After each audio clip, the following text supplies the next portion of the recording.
ایک ایسی عظیم ہستی کے بارے میں ہم نے جاننا ہے کہ جن کا جب بھی نام لیتے ہیں تو سر ادب سے جھک جاتا ہے. ہسٹوریکل پرسنالٹی، یعنی میں یہ کہوں کہ دنیا کی جو one of the top historical اور مبارک پرسنالٹیز ہیں، ٹاپ لسٹ میں آپ کا نام آتا ہے. یعنی اس سے بڑھ کر ان کی فضیلت کیا ہوگی کہ پوری کائنات میں اللہ رب العالمین کی مخلوق میں جو سب سے افضل ہے بعد از خدا، بزرگ توئی قصہ مختصر سرکار دو عالم علیہ الصلوۃ والسلام ہیں.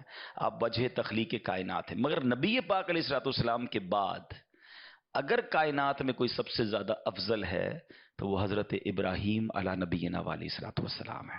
حضرت ابراہیم علیہ الصلوۃ والسلام کے جہاں بہت سارے کمالات ہیں، ایک بڑی یونیک بات بتانے جا رہا ہوں. چار جو آسمانی کتابیں ہیں نا، توریت، زبور، انجیل اور قرآن، ان چاروں کتابوں میں حضرت ابراہیم کا ذکر ہے، اور ان چاروں مذاہب میں حضرت ابراہیم کا ادب اور پیروی بھی ہے.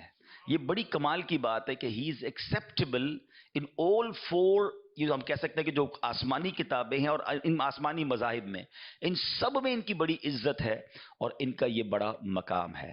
حضرت ابراہیم کا جو نام ہے ابو الرحیم ہے، رحیم باپ کا ہے، مہربان باپ، اس سے آپ کے نام کو یوں سمجھے کہ نسبت حاصل ہے. حضرت ابراہیم کے بہت سارے فضائل، بلکہ یوں سمجھیے کہ اس دنیا میں بہت ساری چیزوں کا جو آغاز ہوا ہے وہ حضرت ابراہیم علیہ الصلوۃ والسلام کے ذریعے ہوا ہے. آپ ابو الانبیاء بھی کہلاتے ہیں، یعنی آپ جو ہے اپنے بعد آنے والے تمام نبیوں کے والد ہیں. یعنی آپ کے بعد جتنے بھی نبی اس دنیا میں آئے سب کے والد آپ ہیں، وہ آپ ہی کی نسل سے آئے. اور آپ نے کعبے کی تعمیر کے بعد یہ دعا بھی کی تھی کہ اللہ میری نسل میں، میری اولاد میں وہ نبی عطا فرما جو آخری نبی ہیں. تو سبحان اللہ، باقی انبیاء بھی اور خود سرکار دو عالم علیہ الصلوۃ والسلام بھی حضرت ابراہیم کی اولاد میں سے ہیں. اچھا، ایک بڑی اور خوبصورت بات جو شاید لوگوں کو نہیں پتا کہ سرکار دو عالم علیہ الصلوۃ والسلام سے شکل میں مشابہت، یعنی نبی پاک سے چہرہ انور میں سملیرٹی جو ہے تمام نبیوں میں سب سے زیادہ حضرت ابراہیم علیہ الصلوۃ والسلام میں.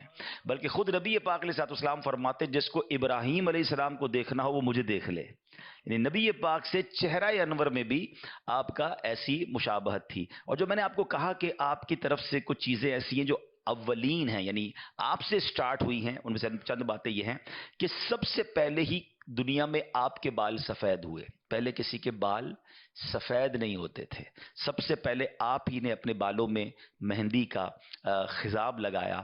سب سے پہلے جو پاجامہ ہے، جو سلا ہوا پاجامہ، پہلے تہبند پہنتے تھے لوگ، وہ آپ نے سٹارٹ کیا اور پھر ساری دنیا میں شروع ہو گیا. آپ نے ہی سب سے پہلے منبر پر خطبہ پڑھا. سب سے پہلے آپ نے راہ خدا میں جہاد کیا. سب سے پہلے مہمان نوازی کی جو رسم ہے وہ آپ نے شروع کی. بلکہ مہمان نوازی کا عالم تو یہ تھا کہ آپ روزانہ جب تک کھانا نہیں کھاتے تھے جب تک آپ کے دسترخوان پر کوئی گیسٹ نہیں ہوتا تھا. آپ روڈ پہ نکل جاتے، گھر کے باہر نکل جاتے اور مہمان ڈھونڈتے. جب تک مہمان نہیں ملتا آپ کھانا نہیں کھاتے تھے. آپ نے گھر بھی ایک سڑک پر یوں سمجھیے کہ شاہراہ پر بنایا تھا تاکہ کوئی نہ کوئی بندہ مل جائے. اچھا، سب سے پہلے ہی آپ نے ملاقات میں لوگوں کو گلے لگایا. معانقہ جو ہے نا، یہ بھی سٹارٹ کیا حضرت ابراہیم علیہ نبینا علیہ الصلوۃ والسلام نے. سب سے پہلے ہی آپ نے ثرید، یہ قسم کا کھانا ہے روٹی اور شوربے کو ملا کر بنانے والا، یہ ثرید بھی حضرت ابراہیم علیہ نبینا علیہ الصلوۃ والسلام سے منسوب ہے.